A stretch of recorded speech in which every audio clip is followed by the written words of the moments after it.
Comment mieux manger? C'est ce qu'on va voir directement dans cette vidéo à travers 12 conseils diététiques que je vais vous partager maintenant. Si vous êtes consommateur de viande, privilégiez les viandes dites maigres, comme le poulet, comme la dinde, ou encore le bœuf à 5% de matière grasse. 0 à 2 portions de viande rouge par semaine devrait être le maximum qu'on devrait consommer en tant que viande rouge. Alors il y a bien d'autres choses à dire à propos de la viande, mais ce n'est pas le sujet de cette vidéo, et peut-être que ça sera le sujet d'une autre vidéo. Si vous consommez du poisson, privilégiez les petits poissons en début de chaîne.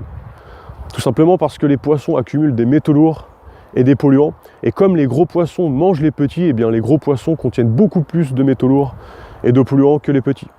Les petits poissons, ça peut être le maquereau, ça peut être les anchois, ça peut être les sardines, et ça peut être aussi en moindre petite quantité le saumon. Alors pour le saumon, faites bien attention de consommer du saumon sauvage et non d'élevage, qui sera bien de meilleure qualité que celui d'élevage. Si vous consommez des œufs, privilégiez les œufs de qualité, par exemple issus d'agriculture biologique avec le code 0, qui vont avoir un meilleur équilibre entre les oméga 6 et les oméga 3, qui sont des graisses contenues dans le jaune des œufs. Pour les personnes qui veulent aussi améliorer leur digestion, eh bien ça sera encore une fois bien meilleur pour leur intestin. Ça va éviter les flatulences et les ballonnements. Mais surtout, évitez vraiment les œufs de code 3, code 2, qui sont vraiment pas des œufs de qualité et où vous allez retrouver vraiment des mauvaises graisses à l'intérieur de ces œufs. On voit à travers certaines études que sur l'évolution de l'homme, eh bien, la consommation de produits laitiers est très récente dans l'alimentation. En plus, le lait moderne d'aujourd'hui perturbe l'intestin et le rend perméable. C'est-à-dire qu'en fait, à cause des protéines du lait moderne, eh bien, l'intestin va être beaucoup plus perméable, il va beaucoup plus ressembler à une passoire et laisser passer des déchets dans notre sang. Alors que ces déchets devraient normalement se retrouver aux toilettes. Ce qu'il faut retenir, c'est que c'est plus des aliments dits plaisir. Et ce n'est pas du tout un socle alimentaire comme on veut nous le faire croire à travers certaines pubs ou à travers certains messages de santé publique. Essayez de limiter les produits laitiers. Parce que certains facteurs des produits laitiers modernes eh bien, provoquent des cancers. Ça peut provoquer par exemple le cancer du sein chez la femme, le cancer des ovaires. Ça peut aussi provoquer le cancer de la prostate chez l'homme. Le lait va également ralentir le cerveau et la réflexion, tout simplement parce qu'une fois adulte, on n'est plus censé consommer du lait, et du lait destiné à des bébés, et encore moins du lait venant d'une autre espèce, et notamment du lait de vache qui est normalement destiné aux veaux. Contrairement au laitage, les légumes ont été consommés dès le premier jour par l'homme. Alors bien sûr, je n'y étais pas, mais on peut dire que c'est presque une évidence. Les légumes, ils sont riches en antioxydants, ils sont riches en minéraux et en vitamines. Il faut savoir que suivant la couleur d'un légume, eh bien, les propriétés vont être différentes. Un légume rouge ne va pas apporter la même chose qu'un légume vert par exemple. Dans l'idéal pour moi, c'est de les consommer crus, tout simplement pour garder et pour apporter un maximum de nutriments au corps. Peut-être que vous le savez, mais la cuisson détruit certains nutriments qui sont indispensables au bon fonctionnement de l'organisme. Si vous avez un intestin qui peut être enflammé, si vous êtes sensible au niveau de l'intestin, eh bien vous pouvez les cuire, mais privilégiez une cuisson à la vapeur douce, de façon à diminuer la perte des nutriments quand vous allez les cuire. Bien sûr, des légumes, on peut en consommer à volonté. Et ce qui peut être bien aussi, c'est de varier des légumes avec des matières grasses et des bonnes matières grasses, de façon à rendre biodisponible beaucoup plus de nutriments.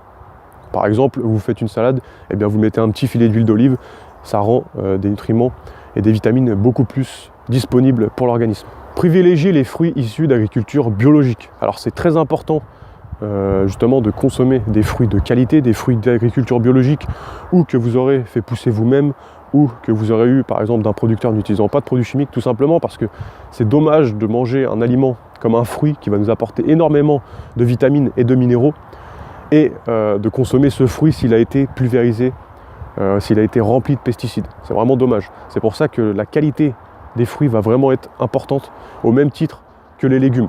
Comme les légumes, ils apportent des vitamines, des minéraux, mais par contre, ils sont beaucoup plus riches en glucides. Et c'est ça qui les place en premier apport de carburant pour le corps. On peut dire, entre guillemets, que c'est l'essence la plus pure que le corps a besoin pour fonctionner au mieux. Privilégiez-les frais et mûrs.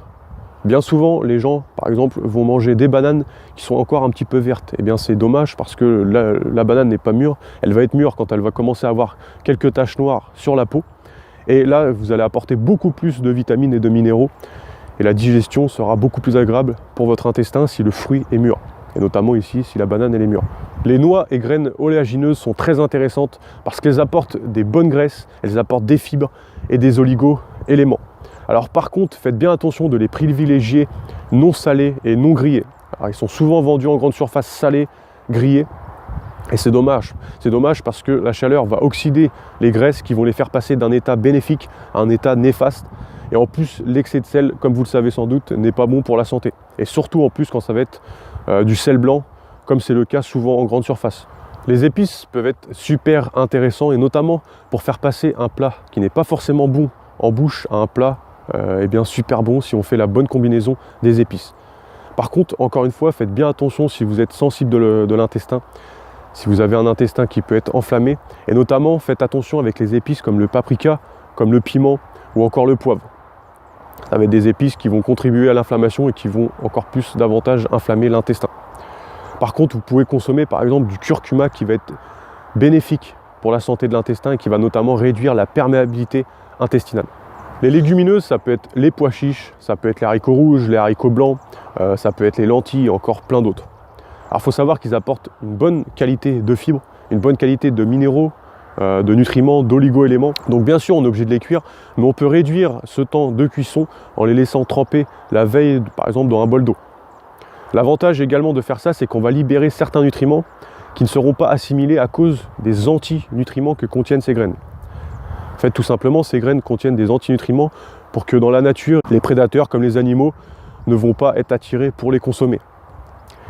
Et dès qu'on va les faire tremper, eh bien, ces antinutriments vont un petit peu, entre guillemets, disparaître et libérer les nutriments que la graine contient. Et donc, ça va, encore une fois, ça va être beaucoup plus bénéfique de les faire tremper, par exemple, pendant une nuit avant de les consommer.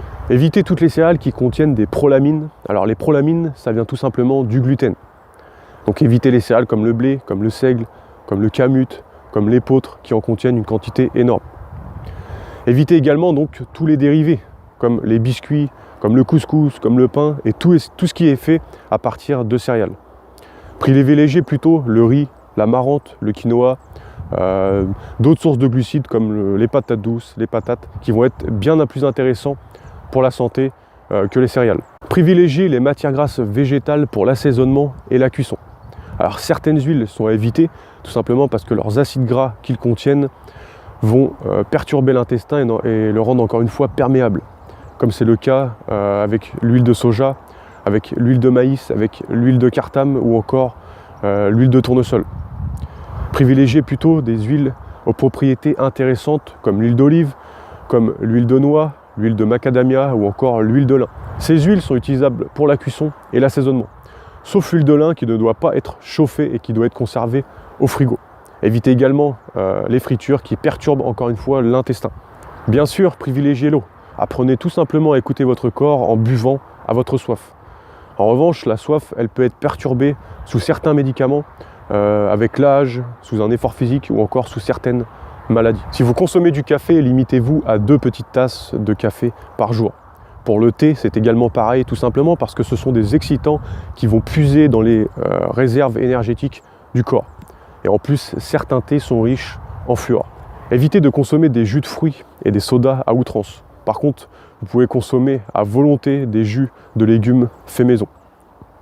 Alors on arrive à la fin de cette vidéo. Si vous êtes encore en train de regarder cette vidéo, c'est peut-être que vous voulez en savoir plus pour améliorer votre santé.